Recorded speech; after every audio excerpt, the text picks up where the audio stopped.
At a family dinner, my son said, "You will eat after all of us last."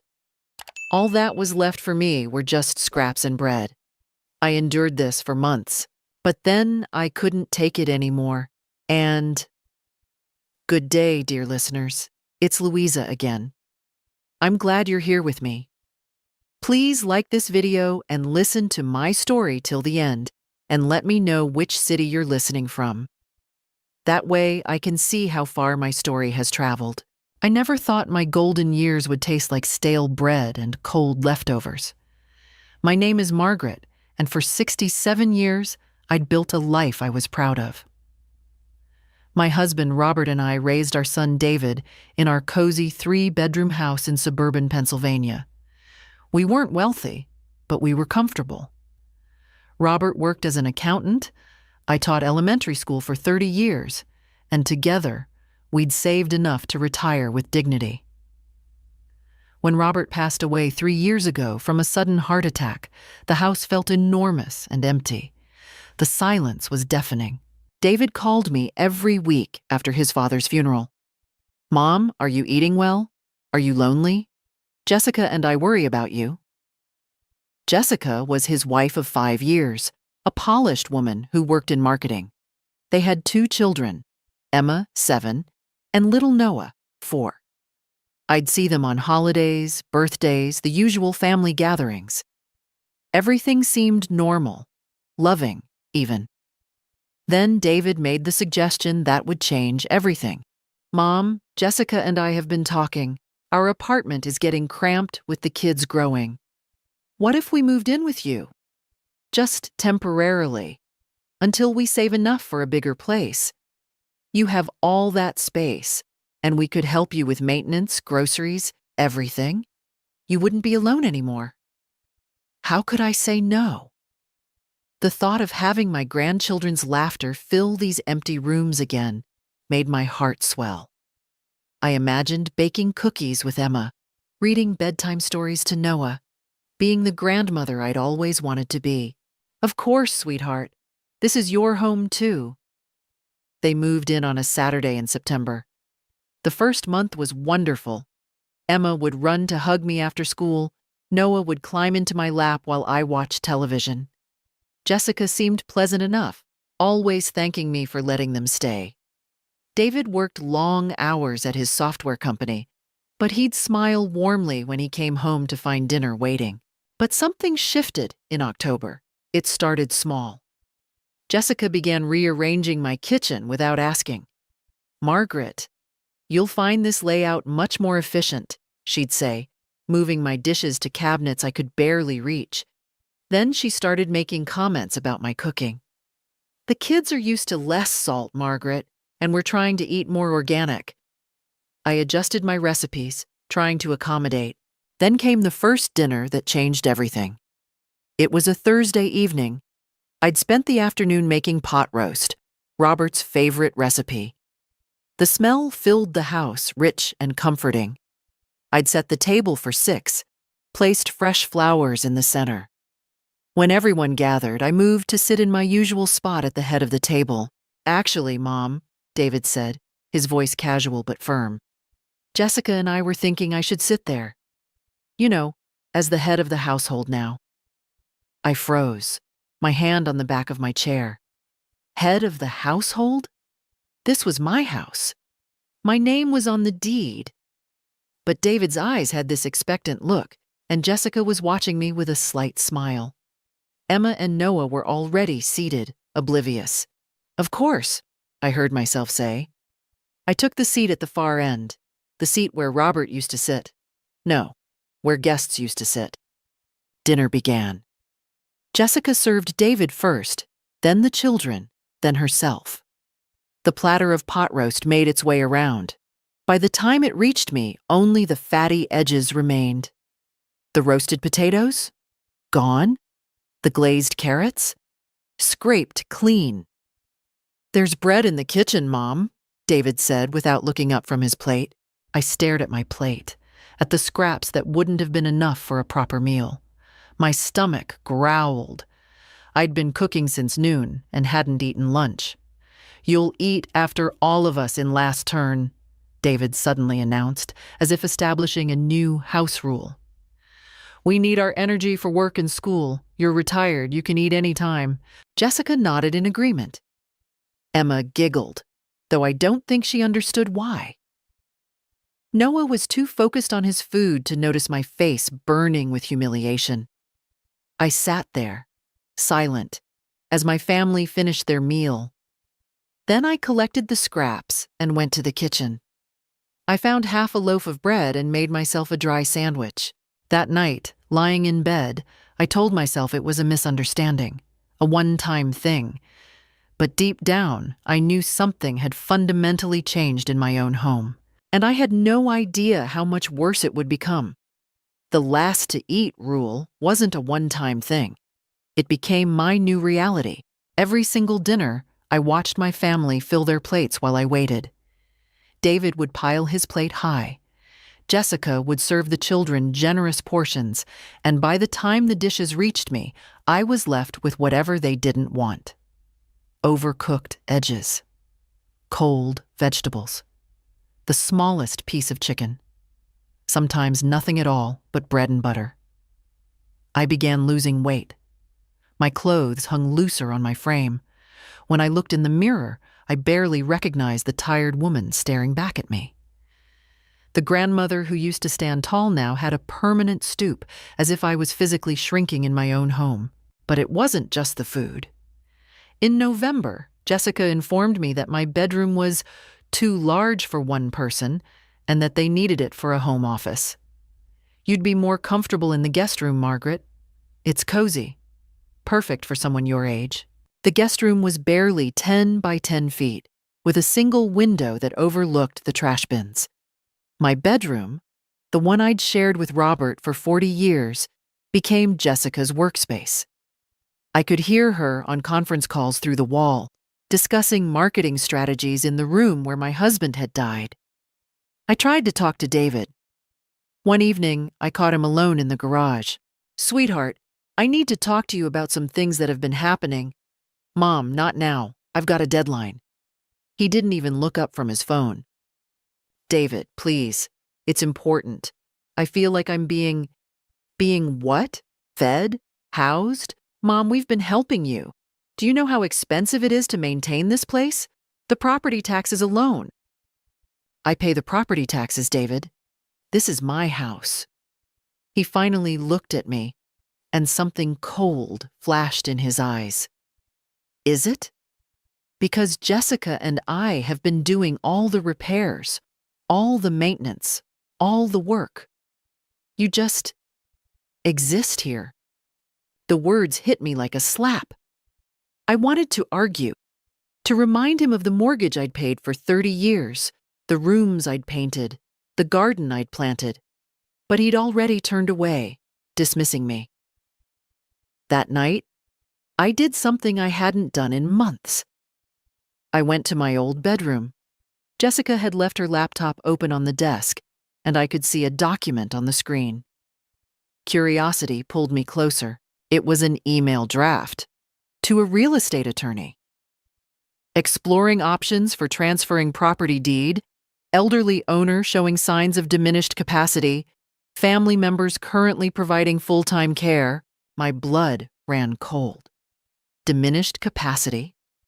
I was 67, not 90. I drove. I balanced my checkbook. I could name every president in order. What were they planning? I backed out of the room quickly, my heart pounding. Back in my tiny guest room, I sat on the narrow bed and took inventory of my situation.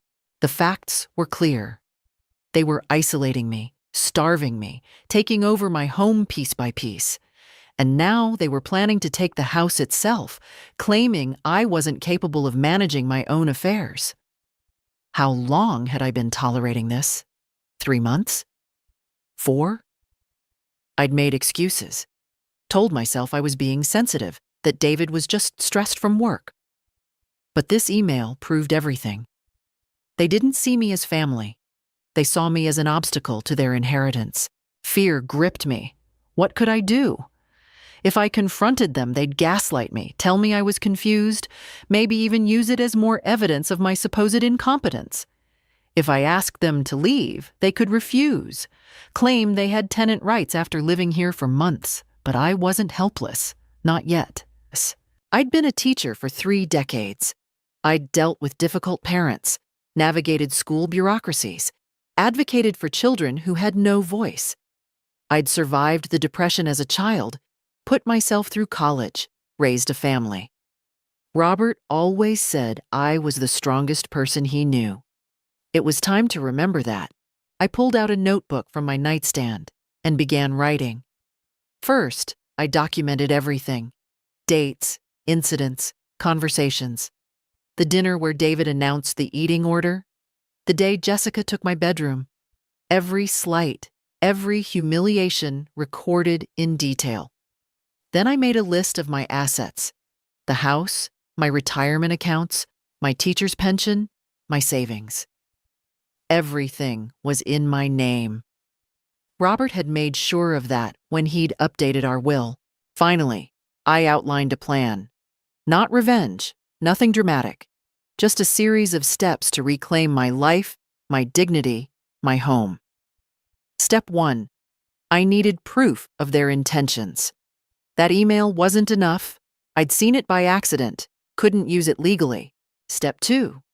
I needed allies. Someone who could witness what was happening. Someone who couldn't be dismissed as a confused old woman. Step 3. I needed to secure my assets before they could manipulate me into signing anything. As I wrote, something changed inside me. The fear was still there, but underneath it, something harder was forming. Something that tasted like anger, like determination. They thought I was weak, disposable, a burden. They were about to learn how wrong they were. Monday morning, I waited until David and Jessica left for work and the children were at school. Then I called my bank. First National Bank, how may I help you? Yes, this is Margaret Foster. I need to schedule an appointment with a financial advisor. I want to review all my accounts and make some changes. The appointment was set for Wednesday at 10 o'clock. I felt a small thrill of power making that call. This was my money, my security. They couldn't touch it without my signature. But I needed more than financial protection. I needed evidence. That afternoon, I went to Best Buy. The young man at the electronics counter looked at me curiously when I asked about recording devices. What kind of recording are you looking for, ma'am? Something small, discreet, for home security purposes. He showed me several options. I chose a simple audio recorder, small enough to fit in my cardigan pocket, with 40 hours of battery life. I paid cash. I didn't want this purchase showing up on any shared credit card statements. That evening, dinner played out as usual. I sat at the far end of the table, waiting. The recorder was running in my pocket. Jessica served David first, piling his plate with the pork chops I'd spent the afternoon preparing. Here you go, honey. You work so hard. The children got their portions. Emma chattered about her school play. Noah spilled his milk, and I started to get up to help clean it, but Jessica waved me back down. Stay seated, Margaret. You'll just get in the way. Finally, the platter reached me. One small pork chop remained, mostly gristle. 3 green beans. No mashed potatoes at all. David, I said carefully, there's not much left. Could I have a bit more from Mom? You're not as active as we are. You don't need as much food. He didn't even look up. Besides, we're thinking about your health. Smaller portions are better for seniors. I'm hungry, David. I worked in the kitchen all day preparing this meal. Jessica's voice cut in, sweet as poison. Margaret, we've discussed this. Your metabolism has slowed down. Trust me, I've read all about nutrition for elderly people. This is actually better for you. I bit my tongue and pressed the button to save the recording. Let them hear themselves later. Let a judge hear them. Wednesday arrived. At the bank, I met with Thomas Brennan, a financial advisor who'd helped Robert and me set up our retirement accounts years ago. He was in his 50s, professional, kind-eyed. "Mrs. Foster, it's good to see you. How can I help today?" "Thomas, I need your honest assessment. Are there any recent changes to my accounts? Any attempted access?" He typed on his computer, frowning. "Let me check. Actually, yes. There was an inquiry last week from a David Foster, claiming to be your son, asking about adding his name to your primary checking account. We didn't proceed because we need you here in person for that kind of change." My hands clenched in my lap. "What reason did he give?" "He said you were having trouble managing your finances and he wanted to help. Is that accurate?" "No. I manage my finances perfectly well, and I don't want anyone added to my accounts." "Understood." Thomas made a note. "Mrs. Foster, is everything all right? You seem concerned." I made a decision in that moment. "Thomas, I need to protect my assets. My son and his family moved in with me, and I'm beginning to suspect they have plans to take control of my property and finances. I need to make sure that can't happen." His expression turned serious. "Have they been pressuring you? Threatening you?" "Nothing that direct, it's more subtle. But I found an email about transferring my property deed, claiming diminished capacity. That's elder financial abuse, Mrs. Foster. You should consider speaking with an attorney." The word abuse made it real. That's what this was. Abuse. "Can you recommend someone?" He wrote down a name and number. "Patricia Chen. She specializes in elder law and estate protection. She's excellent." I left the bank with my accounts secured, passwords changed, alerts set up for any attempted access, and an appointment with Patricia Chen scheduled for Friday. When I got home, Jessica was there, which was unusual. She normally worked until 5. "Margaret, where were you?" Her tone was casual, but her eyes were sharp. "I had some errands to run." "What kind of errands?" "Personal ones." She smiled tightly. "We're family, Margaret. We don't keep secrets." "Where did you go?" Something in me snapped.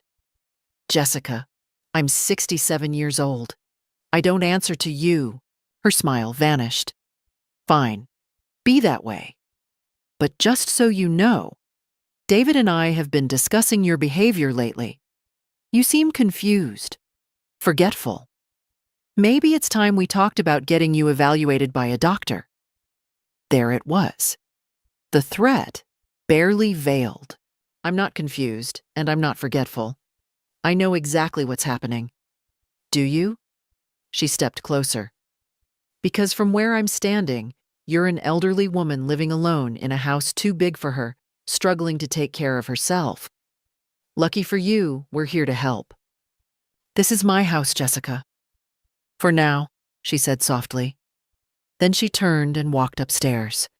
I stood in the hallway, shaking. They knew I was onto them, and they were preparing to fight back. Friday couldn't come fast enough. Patricia Chen's office was in a modern building downtown. She was a sharp-eyed woman in her 40s, with short black hair and an air of competence that immediately put me at ease. I told her everything. The eating arrangements, the bedroom takeover, the email I'd seen, David's attempt to access my bank accounts, Jessica's threats about medical evaluations. I played her the audio recording from dinner. Her expression grew darker with each word. "Mrs. Foster, this is textbook elder abuse, financial exploitation, isolation, intimidation. How long has this been going on?" 4 months, maybe 5 now." "And you own the house outright?" "Yes, my husband and I paid off the mortgage 15 years ago." She made notes. "Here's what we're going to do. First, I'm filing for a restraining order if things escalate. Second, we're drafting a formal notice requiring them to vacate the property. Under Pennsylvania law, even family members become tenants after 30 days, so we'll need to follow proper eviction procedures. Third, I'm recommending you get a complete medical evaluation from an independent physician to document your mental competency. They're threatening to claim you're incompetent. We'll prove otherwise. How long will this take? The eviction process, if they contest it, could take 60 to 90 days. But we'll start immediately. I left her office feeling something I hadn't felt in months. Hope.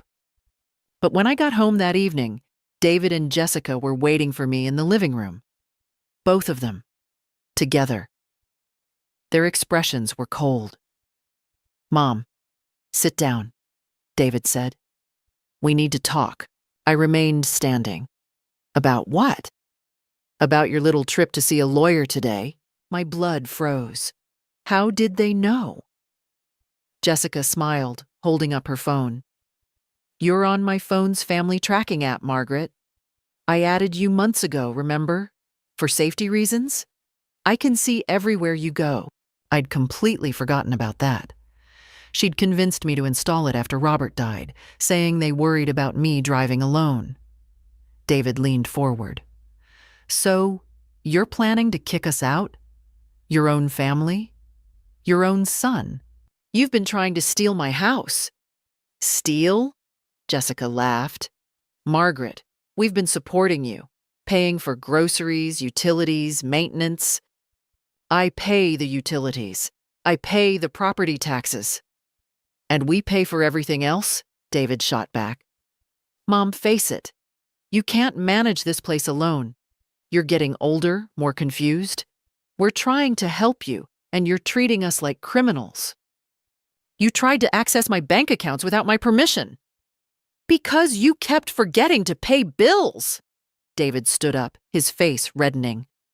"Do you know how many times the electric company called because you missed payments?" That was a lie. I'd never missed a payment in my life.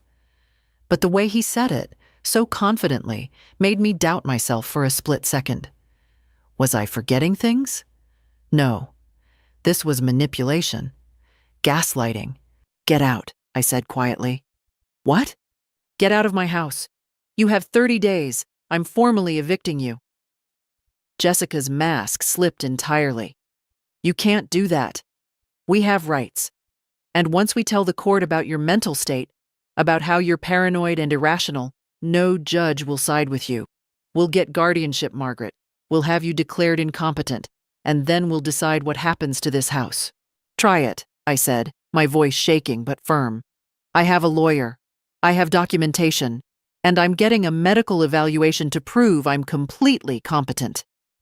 David grabbed my arm, hard enough to hurt. "Mom, you're making a huge mistake. If you do this, you'll have no one, no family. You'll die alone in some nursing home." I pulled my arm free. "If that's my choice, it's better than living like a servant in my own house." Jessica's eyes narrowed. "You'll regret this." They stormed out. I heard their bedroom door slam upstairs. I sat down, my whole body trembling. I'd done it. I'd stood up to them. But Jessica's threat echoed in my mind. "You'll regret this." What would they do now? That night, I barely slept. Every sound made me jump. I kept my bedroom door locked and my phone beside my pillow. The next morning, I found my car keys missing. I searched everywhere: my purse, the kitchen counter, my coat pockets. Gone. When David came down for breakfast, I confronted him. "Where are my keys?" "I don't know what you're talking about." "David, I need my car." "Maybe you misplaced them. You know how forgetful you've been getting." That smile again. Pitying. Condescending. They were trapping me. Isolating me. Making it harder for me to leave, to see my lawyer, to get help. But I wasn't helpless. I called Patricia Chen from my bedroom. "They took my car keys. They're trying to prevent me from leaving the house. That's unlawful imprisonment." "Mrs. Foster, I think you need to consider staying somewhere else until the eviction is complete. Do you have friends or family nearby?" Did I? I'd been so isolated I'd barely seen anyone in months. But then I remembered. Sharon, my neighbor from 3 houses down. We used to have coffee together before David moved in. I might have somewhere to go. Good. Pack a bag. Get out today if you can. And Mrs. Foster? Be careful. People in their position can become desperate. After I hung up, I sat on my bed and allowed myself a moment of rest. Just a few days. I needed a few days to breathe, to plan my next move without them watching my every step. I could do this. I had to. I waited until David and Jessica both left for work before I made my move. I packed a small suitcase with essentials, clothes, toiletries, my important documents, the audio recorder. My hands shook as I folded each item, but my resolve was ice cold. Finding my spare car keys in the garage lockbox, I loaded my suitcase into my sedan and drove 3 houses down to Sharon's place. Sharon answered the door in her gardening gloves, her gray hair pulled back in a ponytail. When she saw my face, her smile faded. "Margaret, what's wrong?" I broke down right there on her doorstep. Sharon brought me inside, made tea, and listened. I told her everything. The months of humiliation, the stolen meals, the threats, the attempts to access my finances. She held my hand and let me cry. "I knew something was wrong," she said finally. "You stopped coming to our coffee mornings. I'd see you in the yard sometimes, and you looked so diminished. I almost came over several times, but I didn't want to intrude. I wish you had." "Well, I'm here now. You'll stay in my guest room as long as you need." That evening, my phone rang. "David." "Mom, where are you? We came home and you're gone. Your car's gone. We're worried sick." The concern in his voice was almost convincing. Almost. "I'm staying with a friend." "What friend?" "Mom, please. Come home. We can talk about this. I know things have been tense, but we can work it out." "There's nothing to work out, David. You have 30 days to find another place." "Mom," I hung up. 10 minutes later, Jessica called. "Margaret, please. David is devastated. He loves you so much, and you're breaking his heart. Can we please just sit down and talk? We're family." "Family doesn't try to steal from each other, Jessica." "Steal? Is that what your lawyer told you?" "Margaret, we've never tried to steal anything. We've been trying to help you. You've been so confused lately, and we've been covering for you, trying to protect you." "Goodbye, Jessica." She called back 3 more times. I didn't answer. The next morning, they showed up at Sharon's house. I watched from the upstairs window as David knocked on the door. Sharon answered, her face stern. "She doesn't want to see you," I heard Sharon say. "With all due respect, ma'am, this is between me and my mother." "Mom," David called out. "Mom, please, just 5 minutes." Jessica stood behind him, looking tearful. A perfect performance. I opened the window. "David, go home." "Mom, please. The kids miss you. Emma cries every night asking where Grandma went. Is that what you want? To abandon your grandchildren?" The guilt hit like a physical blow. Emma. Noah. I hadn't thought about how this would affect them. They were innocent in all of this. "You're using your children as weapons," I called down, my voice breaking. "That's low, even for you. I'm telling you the truth. Come see for yourself. Come have dinner with us. Just one dinner. If you still want to go through with this afterward, fine. But give your grandchildren a chance to see their grandmother." I hesitated. Sharon looked up at me, shaking her head slightly. But the image of Emma crying, of little Noah confused and missing me, it weakened my resolve. "One dinner," I heard myself say, "tomorrow night, but I'm not moving back in." That night, Sharon sat me down in her living room. "Margaret, you can't go. This is a trap. They're right about one thing. The children are innocent. I should at least say goodbye to them properly. Then let them bring Emma and Noah here. Don't go into that house." She was right. I knew she was right. but part of me still hoped that maybe, just maybe, David would remember who he used to be. The sweet boy who brought me flowers on Mother's Day, who called me every week after his father died. I'll be careful, I promised. The next evening, I drove to my own house feeling like I was approaching enemy territory. David answered the door with a warm smile. "Mom, thank you for coming." Inside, the house smelled like pot roast. My recipe. The table was set beautifully with the good china, my good china, and fresh flowers. Emma ran to hug me. "Grandma, I missed you so much." I held her tight, breathing in her strawberry shampoo. "I missed you too, sweetheart." Noah toddled over, and I scooped him up. For a moment, everything felt normal, like family. Jessica emerged from the kitchen, wearing an apron. "Margaret, welcome home. I made your favorite." The word home was deliberate, pointed. We sat down to dinner. This time, David served me first. A generous portion of pot roast, roasted vegetables, mashed potatoes. "See, Mom?" David said softly. "We can change. We heard you. We're listening."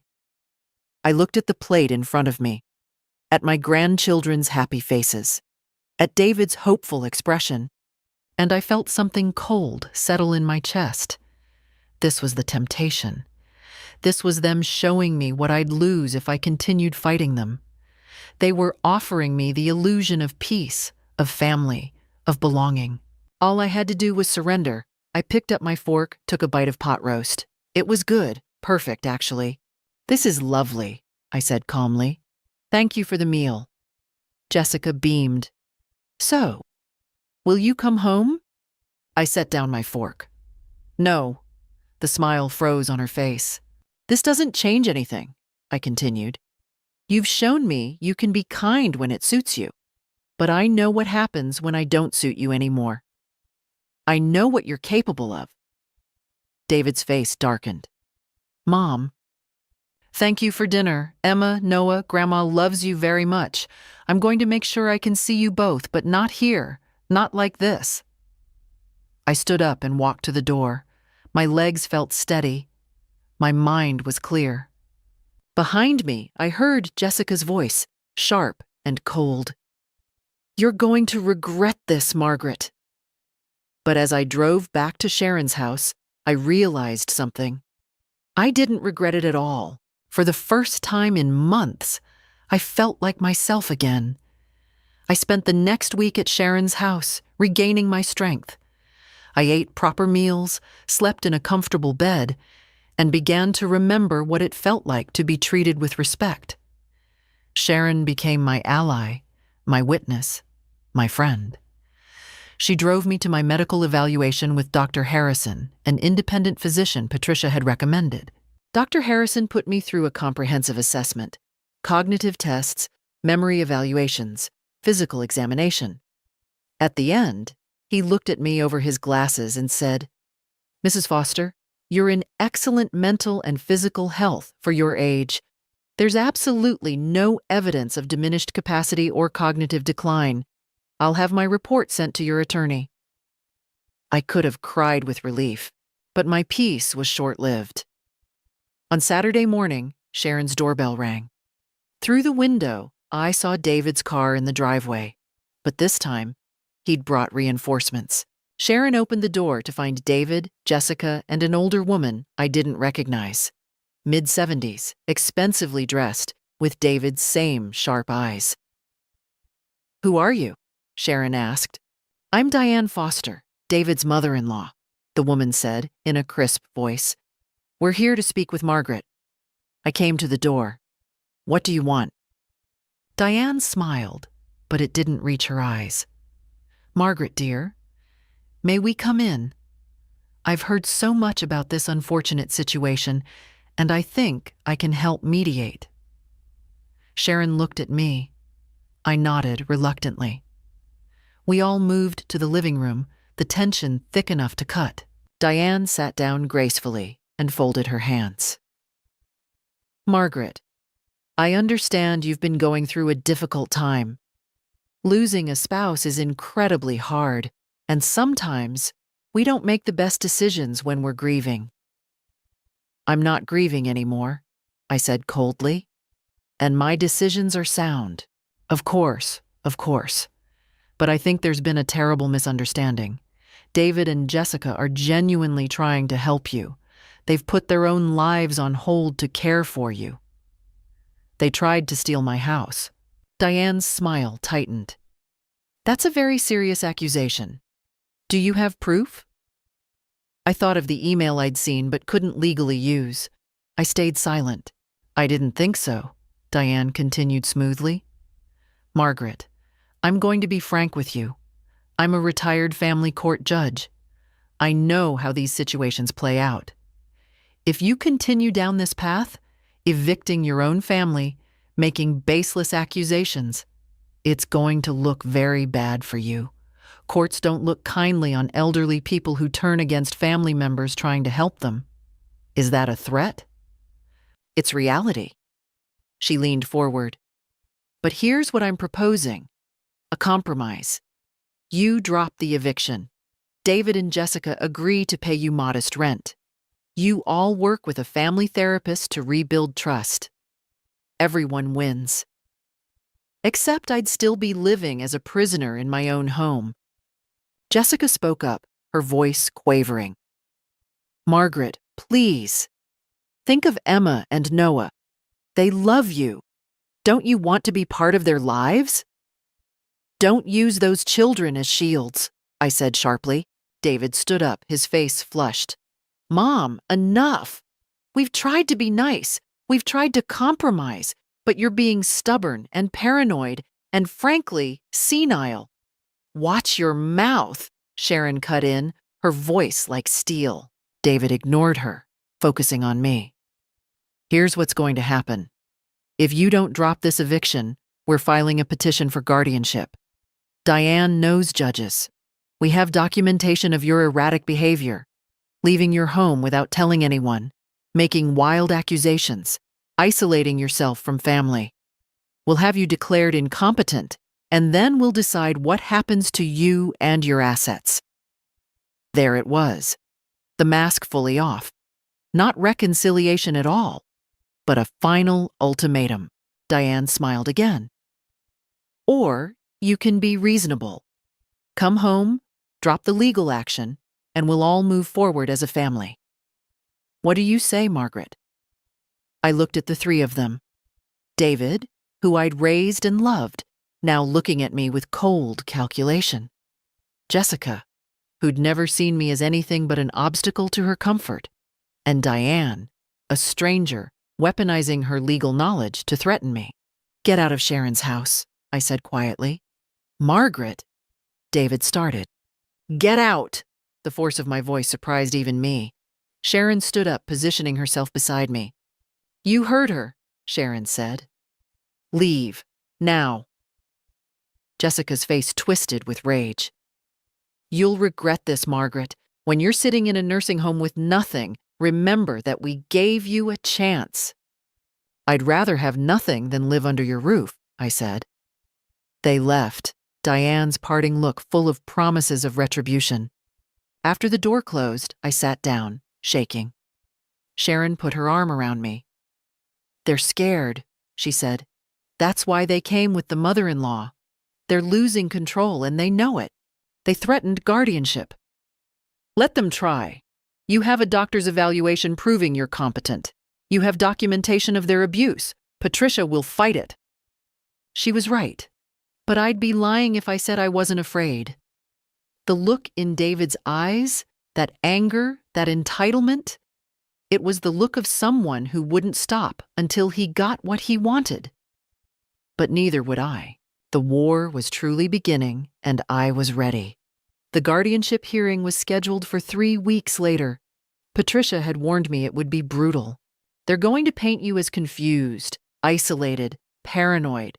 They'll twist every piece of evidence to make you look incompetent. But we have Dr. Harrison's evaluation, your financial records showing perfect management, and your audio recordings. Stay calm, stay factual, and we'll win this. The morning of the hearing, I dressed carefully in my best navy suit, the one I used to wear to parent-teacher conferences.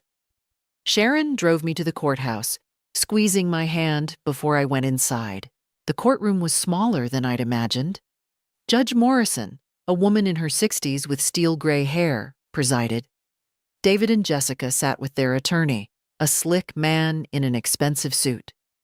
Diane sat behind them, watching me like a hawk. David's attorney went first. He painted a picture of a deteriorating old woman, forgetting to pay bills, making paranoid accusations, abandoning her family without explanation, refusing help from loving relatives. Your Honor, Mr. and Mrs. Foster have been nothing but supportive. They moved in to care for Mrs. Margaret Foster when she became unable to manage her home. They've paid for groceries, maintenance, utilities, all while she accused them of theft and abuse. This behavior indicates clear cognitive decline. Then they called David to the stand. He looked the part of the concerned son perfectly. Your Honor, I love my mother. After Dad died, she fell apart. We moved in because we were worried about her living alone. At first, she seemed grateful, but then she started becoming paranoid, accusing us of stealing, hiding her car keys, which she'd actually just misplaced. She disappeared for days without telling us. We were terrified something had happened to her. Mr. Foster, did you attempt to access your mother's bank accounts? Patricia asked during cross-examination, only to help her pay bills. She'd forgotten several times, and we were worried about her credit. Do you have documentation of these missed payments? He hesitated. No, but because Mrs. Foster's bank records show no missed payments in the past 5 years.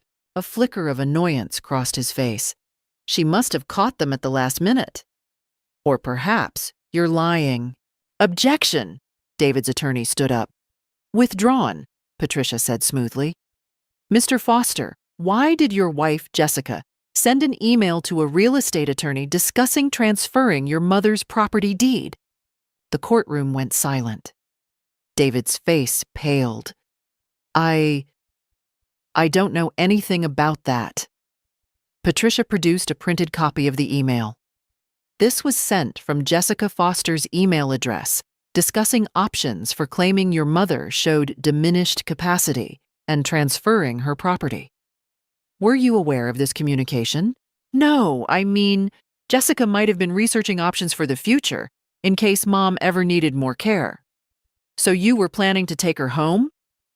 Not take, manage, for her own good. Against her will. She wasn't thinking clearly. According to whom? Dr. Harrison evaluated her and found zero evidence of cognitive decline. Her finances are immaculate. Her medical records show she's in excellent health. Where's your evidence of incompetence, Mr. Foster? David's composure cracked. She turned against her own family. What kind of person does that? We were helping her, and You were starving her, Patricia cut in, making her eat table scraps while you had full meals. That's not... Patricia played the audio recording. David's voice filled the courtroom. You'll eat after all of us, in last turn. We need our energy for work and school. You're retired. You can eat anytime. Judge Morrison's expression grew cold as she listened. Jessica was called next. She cried on the stand, claiming they'd only wanted to help, that I'd misunderstood everything, that the email was taken out of context. Mrs. Foster, did you tell Margaret she would regret pursuing legal action against you? Patricia asked. I was emotional. I didn't mean... Did you tell her you'd have her declared incompetent and take guardianship? No. Well, maybe in frustration, but... Did you take her car keys to prevent her from leaving the house? I never. David might have moved them by accident. Accident? Jessica's story fell apart under questioning. She contradicted herself multiple times, got defensive, and eventually broke down crying, which only made her look more manipulative. Finally, I took the stand. I spoke calmly, clearly. I explained the months of abuse, the manipulation, the threats. I presented my financial records, my medical evaluation, my documentation. Mrs. Foster, Judge Morrison asked, why do you think your son and daughter-in-law behaved this way? They wanted my house, Your Honor. They saw me as an obstacle to their inheritance. They thought they could break me down, make me doubt myself, and take everything I'd worked my whole life to build.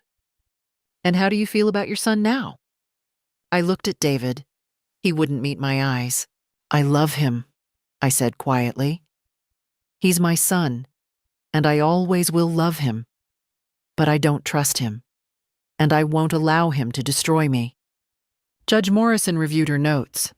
The silence stretched unbearably. Finally, she looked up. Petition for guardianship denied. Mrs. Margaret Foster has demonstrated complete mental competency. Furthermore, I'm finding evidence of elder abuse and financial exploitation. The eviction order stands. Mr. and Mrs. Foster, you have 30 days to vacate the property. I'm also ordering a restraining order. You're to have no contact with Mrs. Margaret Foster except through attorneys. Court is adjourned. The gavel came down. I'd won. David and Jessica didn't leave quietly. On day 29 of their eviction notice, they were still in my house. Patricia filed for sheriff-assisted eviction. On the morning of day 30, 2 sheriff's deputies arrived with a court order. I stood across the street with Sharon, watching as David and Jessica loaded boxes into a rental truck. Jessica's face was red and blotchy from crying. David moved mechanically, refusing to look in my direction. The deputies supervised every item removed, ensuring nothing of mine disappeared. Patricia had provided them with a detailed inventory of my belongings, photos of every room, documentation of everything. When Jessica tried to take the good china, my wedding china, one of the deputies stopped her. Ma'am, that's listed as Mrs. Foster's property. It's family china. It should go to David. Ma'am, please put it back. Jessica slammed the box down so hard I heard something shatter inside. She didn't care. She just wanted to hurt me however she could. Emma and Noah were at school. David had arranged that much at least, sparing them the trauma of watching their parents be evicted. I'd already spoken with my lawyer about grandparents' rights. I would see those children again, but on my terms, in safe circumstances. By noon, the truck was loaded. David approached the deputies. Can I speak to my mother, just for 1 minute? They looked at me. I nodded, though my heart raced. David walked over, keeping the distance required by the restraining order. Up close, he looked exhausted. Older. I hope you're happy, Mom, he said quietly. You got what you wanted. I wanted my home and my dignity back, that's all. We needed that house. Do you understand? We've been living in that cramped apartment for years, barely making ends meet. You had all this space, all this money, just sitting there while you were alone. So you thought you'd take it, without asking, by making me feel worthless? We would have taken care of you, as your servant. Eating scraps while you enjoyed meals I cooked? David, you made me feel like I was nothing. His jaw clenched. You're making a mistake. Family is everything, and you're throwing us away. You threw me away first. You just didn't expect me to notice. He stared at me for a long moment, and I saw something flicker in his eyes. Regret, maybe, or just anger that his plan had failed. Goodbye, Mom. He walked back to the truck. Jessica shot me one last venomous look before climbing into the passenger seat. The truck pulled away, and I watched until it disappeared around the corner. One of the deputies handed me my house keys. All clear, ma'am. The locks have been changed as you requested. Here are your new keys. I held them in my hand, these small pieces of metal that represented my freedom. Thank you. Sharon and I walked to the front door together. I unlocked it, my lock, my key, my house, and stepped inside. The house was a mess. They'd left garbage in the kitchen, stains on the carpets, holes in the walls where they'd hung pictures. The guest room where I'd been sleeping was trashed. But it was mine again. Over the next week, I hired cleaners, painters, repairmen. I reclaimed my bedroom, sleeping in my own bed for the first time in months. I hung my photographs back on the walls. I cooked meals in my kitchen and ate them at my table, sitting at the head where I belonged. Patricia helped me update my will. David was still my beneficiary, he was still my son, but with strict conditions. The house couldn't be sold for at least 20 years after my death. A portion would be set aside in trust for Emma and Noah's education. David would get what remained, but only after provisions were made for others. I also established a healthcare directive and power of attorney, appointing Patricia and Sharon as my decision-makers if I ever became truly incapacitated. Never again would David have the opportunity to claim guardianship. The legal fees were substantial, but worth every penny. 1 month after the eviction, I received a letter from Jessica. No return address, but I recognized her handwriting. Inside was a single sheet of paper. "You won. I hope you enjoyed dying alone in that house. Emma and Noah ask about you, but we tell them Grandma doesn't want to see them anymore. That's on you." I crumpled the letter and threw it away. Then I called my lawyer about filing for grandparents' visitation rights.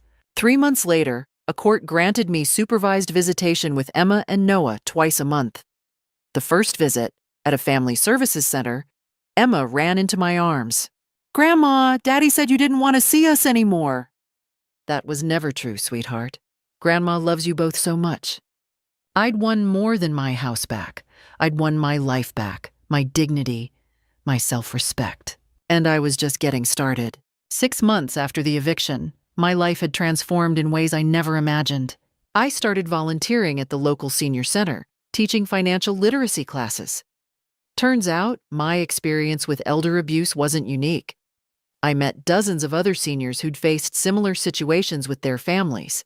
Children who saw their parents as ATMs, relatives who used guilt and manipulation to take control of assets. I helped them find resources, connect with attorneys, document abuse. I became an advocate. Sharon and I formed a weekly coffee group with 5 other women from the neighborhood.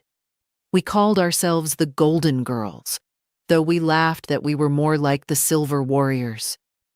We supported each other, shared stories, reminded each other that growing older didn't mean becoming invisible or powerless. I renovated the house, turning David's old bedroom into a craft room and the guest room into a proper library.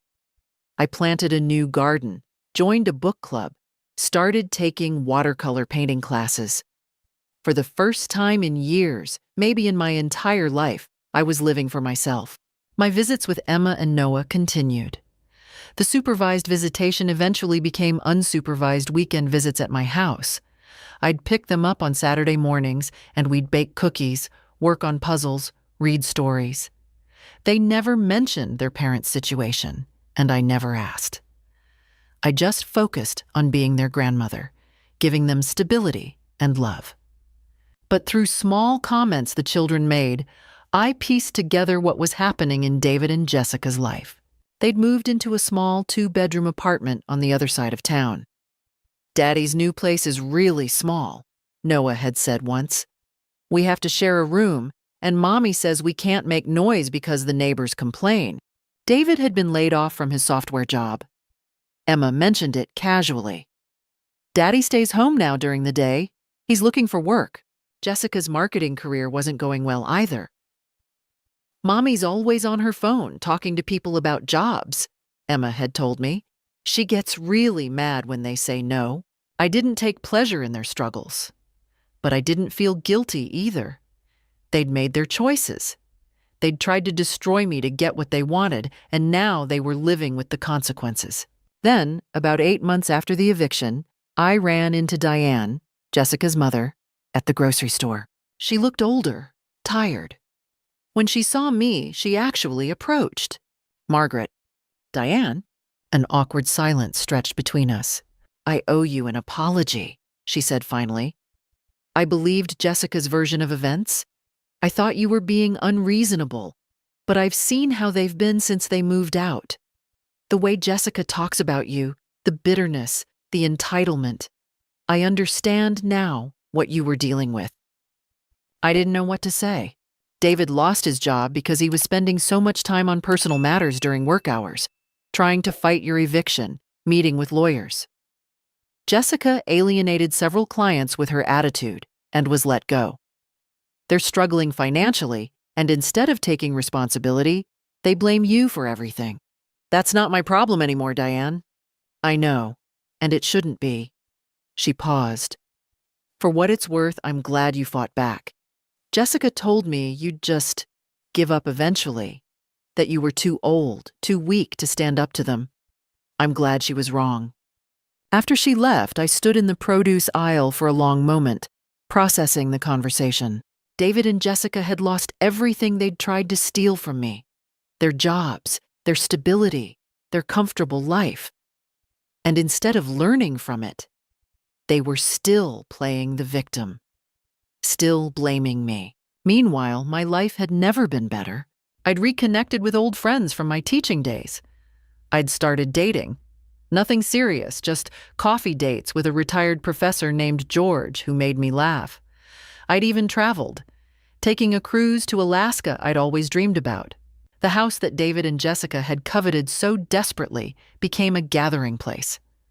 I hosted Thanksgiving dinner for 12 people, friends, neighbors, even Patricia and her family. My table was full of laughter and warmth. On Christmas, Emma and Noah came for the weekend. We decorated a tree, made gingerbread houses, watched holiday movies. When I dropped them off Sunday night, David answered the door. He looked at the happy, sugar-high children, then at me. They had fun, I said simply. He nodded, his face unreadable. Thanks for seeing them. They're my grandchildren. I'll always see them. As I drove home, I realized I felt no anger toward David anymore. No hurt, no resentment. Just a calm acceptance of what was. He was my son, and I still loved him. But I loved myself more. And that made all the difference. My new life wasn't perfect, but it was mine. Built on my terms, filled with people who respected me, grounded in the dignity I'd fought so hard to reclaim. I'd won more than a court case. I'd won my freedom. And God, it felt good. So that's my story. The story of how I went from eating scraps at my own table to reclaiming my life. The lesson? Never let anyone, not even family, make you feel worthless. Your dignity isn't negotiable. Your home, your peace, your self-respect, they're worth fighting for, no matter how hard the battle gets. If you're going through something similar, please, document everything, find your allies, and don't give up. You deserve better than scraps and silence. What would you have done in my situation? Would you have fought back sooner, or would you have kept enduring, hoping things would change? I'd love to hear your thoughts. Drop a comment below, and if this story resonated with you, please subscribe and share it with someone who needs to hear it. Thank you for listening to my story. Remember, you're never too old to stand up for yourself. Never.